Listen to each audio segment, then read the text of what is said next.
So காய் welcome back. So இங்கே டே 3 இன் கோவா. இங்கே தான் ரூம் எடுத்திருக்கேன். லீ டெனடோ ரெசார்ட் அப்படின்ற இடத்துல. இது வந்து மார்ஜும் அந்த பீச் கிட்டே இருக்குது. இதுதான் வந்து ரெசார்ட்டோட என்ட்ரி. ஸோ மாதிரி இந்த இடம் பீஸ்ஃபுல்லாக ரொம்ப அமைதியாக இருக்குது. ஸோ உங்களுக்கு ஃபோட்டோஸ் இதெல்லாம் பக்கமாக இருக்கும்னு நினைக்கிறேன். ஸோ ஸ்விம்மிங் பூலும் இருக்குது. நீட்டாக வச்சுருக்காங்க. பார்ப்போம். இது கிட்ஸுக்கு, இது வந்து அடல்ட். ஸோ உங்களுக்கு வந்து டெப்த்து வந்து ஓகே அளவுக்கு இருக்குது, நீட்டாக தான் இருக்குது.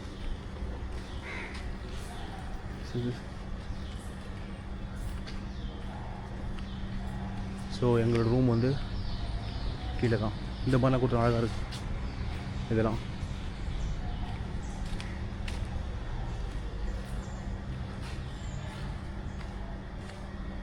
So this is the room.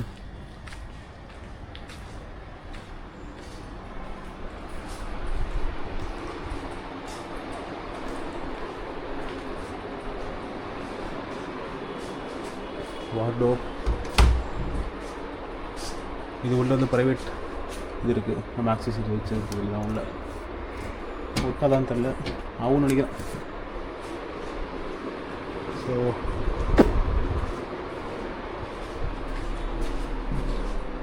இந்த வாஷ்ரூம் ஓகே, ரொம்ப பெருசாக இல்லை. Okay, it's good. இதுக்கு பேக்கில் ஒன்று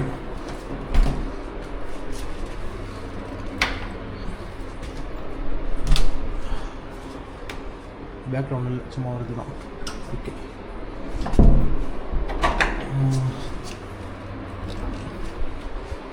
ஓகே, ரொம்ப இதெல்லாம் இல்லை, சுமார் தான். பட் பாகா பீச் மாதிரிலாம் கிடையாது.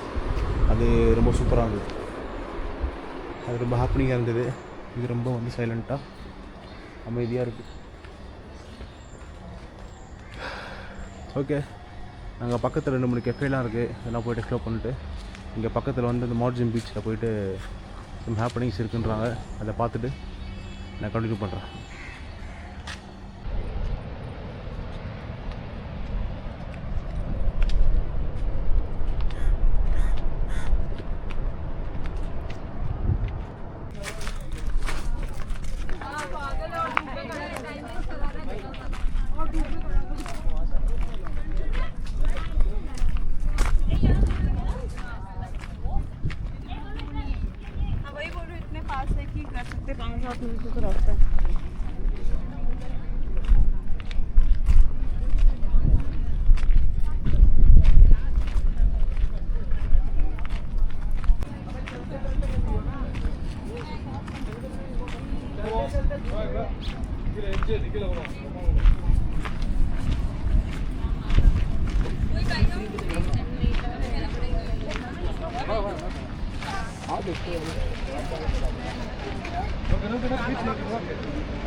இந்த மார்ஜின் பீச்சில் பார்த்தீங்கன்னா உங்களுக்கு 2-3 கஃபே இருந்தது. ஸோ நிறைய கஃபே வந்து ரெனோவேஷன் பண்ணிகிட்டு இருந்தாங்க. அதெல்லாம் தெரிஞ்சு வந்து ஒரு நெக்ஸ்ட் ஜூலை போல் பார்த்தீங்கன்னா ஓப்பன் ஆகிடும். ஸோ அந்த 2 கஃபேலையும் பார்த்தீங்கன்னா நல்லா ஹாப்பனிங்காக போயிட்டு இருந்தது. நாங்கள் ஃபன் பண்ணிவிட்டு அங்கே கிளம்பிட்டோம். ஸோ இந்த பீச் பொறுத்த வரைக்கும் பார்த்தீங்கன்னா உங்களுக்கு க்ரௌட் வந்து ரொம்ப அதிகம்னு சொல்ல முடியாது, ரொம்ப கம்மின்னு சொல்ல முடியாது. கொஞ்சம் அப்படியே எல்லாம் க்ரௌட் வந்துகிட்டே இருந்தாங்க. ஆனால் வந்து ஒரு 8 மணிக்கு மேலே பார்த்தீங்கன்னா க்ரௌட் வந்து சூப்பராக வந்துட்டாங்க.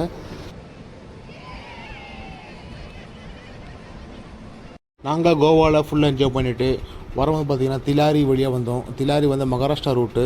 ஸோ அந்த பக்கம் ரோடு சீனரிலாம் பார்த்திங்கன்னா உண்மையிலே வேறு லெவலில் இருந்தது. நம்ம வந்து எப்போ வண்டி ஓட்டினாலுமே சீட் பெல்ட் போட்டுக்கணும். அதே மாதிரி பெடிஸ்டியன்ஸுங்க எந்த ஒரு டிஸ்டர்பன்ஸ் இல்லாமல் எல்லா ரூல்ஸையும் ஃபாலோ பண்ணி ஓட்டுங்க. ஸோ வந்து வண்டியாக இருக்கட்டும், காராக இருக்கட்டும், எதுவுமே தாறுமாறாக ஓட்டாதீங்க. இதை பார்த்து ஓட்டினா தான் நம்மளும் சேஃபாக இருக்கணும். நம்மளால் யாருக்கும் அந்த டிஸ்டர்பன்ஸ் வரக்கூடாது. ஸோ அதனால் ட்ரிப்லாம் பிளான் பண்ணிங்கன்னா ஸோ பார்த்து சேஃபாக போயிட்டு வாங்க.